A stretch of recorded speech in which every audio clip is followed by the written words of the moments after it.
Star kitchen. Hello மக்களே, இன்னைக்கு star கிச்சனில் நம்ம என்ன பார்க்க போகிறோம்னா இறால் பிரியாணி எப்படி பண்ணுறதுங்கிறத பார்க்குறோம். இறால் பிரியாணி பண்ணுறதுக்கு என்னென்ன பொருட்கள் தேவைங்கிறத இப்போ நான் உங்களுக்கு சொல்கிறேன். 2 கப்பு அரிசி எடுத்து ஊற வச்சு வாஷ் பண்ணி எடுத்து வச்சுருக்கேன். 1/2 கிலோ இறால் எல்லாம் க்ளீன் பண்ணி அதையும் வாஷ் பண்ணி எடுத்து வச்சுருக்கிறேன். 3 மீடியம் சைஸ் வெங்காயம் எடுத்து நீள வாக்கில் கட் பண்ணி எடுத்து வச்சுருக்கிறேன். 2 தக்காளி, 4 பச்சை மிளகாய், 1/2 லெமன். தேவையான அளவுக்கு மல்லி இலை, புதினா, வத்தல் தூள், இஞ்சி பூண்டு பேஸ்ட்டு, பிரியாணி மசாலா, அப்புறம் தாளிக்கிறதுக்கு தேவையான இந்த பொருட்கள். இனி நம்ம இப்படி பண்ணுறதுங்கிறத பார்ப்போம்.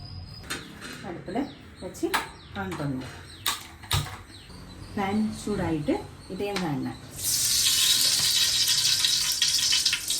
2 ஸ்பூன் நெய். தேவையான பொருட்களை நம்ம போட்டுக்கலாம்.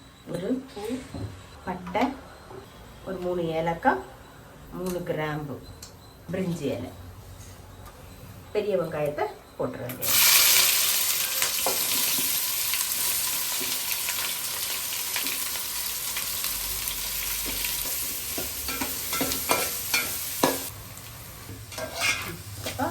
நல்லா வதங்கி நல்லா ப்ரௌன் கலரில் வந்துடுச்சு. 2 ஸ்பூன் இஞ்சி பூண்டு பேஸ்ட் போட்டுக்கலாம்.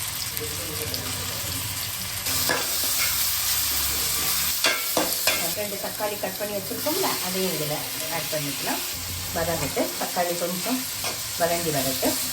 இனி இதில் நம்ம மல்லி இலை தேவைக்கு ஒரு 2 கொத்து புதினா, 4 மிளகும் லைட்டாக நடுவில் லைட்டாக ஒரு கீரல் போட்டுக்கலாம். அது உங்களுக்கு காரத்துக்கு நீங்கள் ஏற்றாப்புல நீங்கள் போட்டுக்கோங்க. கம்மி பண்ணணும்னா நீங்கள் பார்த்து கம்மி பண்ணி போட்டுக்கலாம். இந்த பிரியாணி நீங்கள் வீட்டில் பண்ணி பாருங்கள், நல்ல டேஸ்ட்டாக இருக்கும், ரொம்ப அழகாக இருக்கும். சாப்பிடுங்க, குழந்தைங்களுக்கு கொடுங்க. நல்ல ப்ரோட்டீன் இருக்குது, விட்டமின் இருக்குது இறாலில்.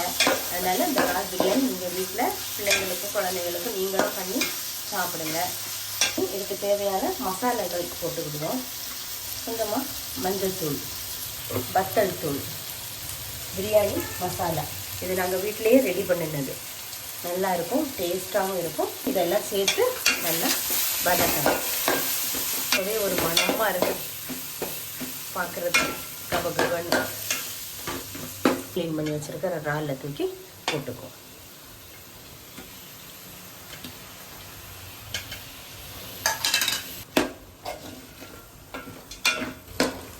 பாதி லெமன் அதில் புளிஞ்சு ஊற்றிக்க வேண்டியது. தயிர் ஒரு 3 ஸ்பூன் அளவுக்கு தயிர். சிம்மில் வச்சுக்கலாம். தேவையான உப்பு போட்டுட்டு அதையும் கொஞ்சம் நல்லா வதக்கி தீ கொஞ்சம் சிம்மிலேயே இருக்கட்டும். 2-3 நிமிஷம் அப்படியே இருக்கட்டும், வேகட்டும். நல்லா வதங்கி வெந்து வருது இறால். 2 கப்பு ரைஸுக்கு 3 கப்பு தண்ணி. தீயை கொஞ்சம் கூட்டி வச்சுக்கலாம். இது கொஞ்சம் கொதிக்கட்டு. கொதிச்சதுக்கப்புறம் நம்ம உப்பு இருக்கான்னு செக் பண்ணி பார்த்துக்கிட்டு ரைஸை போட வேண்டியது. தண்ணி நல்லா கொதிச்சிட்டு 2 கப்பு ரைஸ் ஊற வச்சு வாஷ் பண்ணி எடுத்து வச்சிருக்கிறோம். அதை நம்ம இதில் கொஞ்சம் கொஞ்சமாக ஆட் பண்ணிடுவோம். கொஞ்சம் தீயை சிம்மில் வச்சிருக்க வேண்டியது. கொஞ்சம் தீயை கொஞ்சம் மீடியம் சைஸில் நம்ம வச்சுக்கிட்டு கொதிக்கிட்டு மூடி வச்சுருவோம். நல்லா கொதிக்குது. தண்ணி வத்துறது வரை கொஞ்சம் மீடியம் சைஸில் தீ இருக்கட்டும்.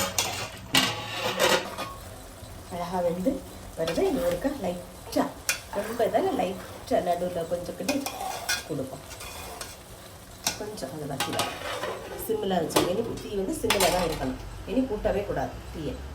மேலே ஒரு வெயிட்டு நான் இந்த கல் வச்சுருக்கேன். நம்ம இஞ்சி பூண்டு தட்டக்கூடிய கல்லை தான் அதை வச்சுருக்கேன் வெயிட்டுக்கு. அது அப்படியே இருக்கட்டும் ஒரு 5 நிமிஷம். அப்போ தான் அந்த சீக்கிரமாக அது வந்து கரெக்டான ஒரு பக்குவத்தில் வந்து கிடைக்கும் நமக்கு. ஓப்பன் பண்ணி பார்த்துருவோம் எப்படி பிரியாணி வெந்திருக்குங்கிறத.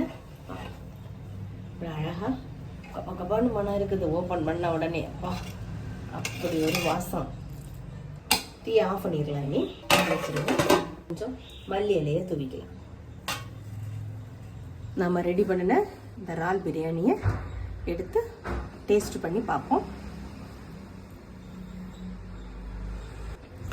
சூப்பராக இருக்குது. ஐயோ ரொம்ப டேஸ்ட்டாக இருக்குது. நீங்களும் வீட்டில் இந்த இறால் பிரியாணியை செஞ்சு பிள்ளைங்களுக்கெல்லாம் கொடுத்து குடும்பத்தோடு உட்காந்து சாப்பிட்டு டேஸ்ட் எப்படி இருக்குன்னு பார்த்து சொல்லுங்கள். உங்களுக்கு பிடிச்சிருந்ததுன்னா லைக் பண்ணுங்கள், ஷேர் பண்ணுங்கள், சப்ஸ்கிரைப் பண்ணுங்கள்.